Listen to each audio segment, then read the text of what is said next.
শক্তিশালী ব্রাজিলের বিপক্ষে খেলবে ভারত এমন খবরের পর থেকেই বাংলাদেশের ফুটবল সমর্থকদের মাঝে হতাশা।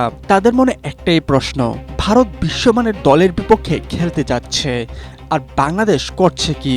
তবে বাস্তবতা বলছে ভিন্ন কথা। সমর্থকদের ধারণা ব্রাজিলের সাথে ম্যাচে বদলে যাবে ভারতের ফুটবলের চিত্র, তবে সেরকম কিছুই নয়।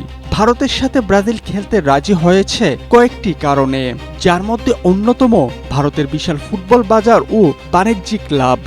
ভারত শুধু ফিফা র্যাঙ্কিংয়ের কারণে ব্রাজিলকে আনতে পারেনি।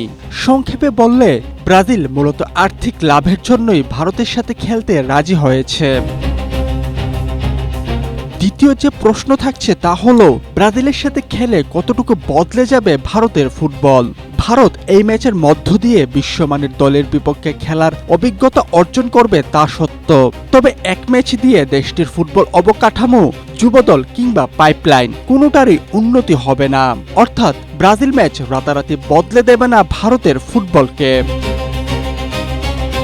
ভারতের মতো বিশাল ফুটবল বাজার কিংবা আর্থিক সক্ষমতা কোনোটিই নেই বাংলাদেশের এমন বড় দলের বিপক্ষে ম্যাচ আয়োজনের। তবে এতে হতাশ হওয়ার কিছু নেই।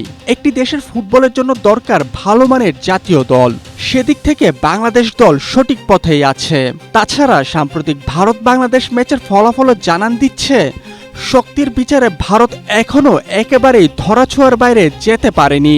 এমনকি বাংলাদেশের বিপক্ষে শেষ 3 ম্যাচের একটিতেও জয়ের দেখা পায়নি ভারত।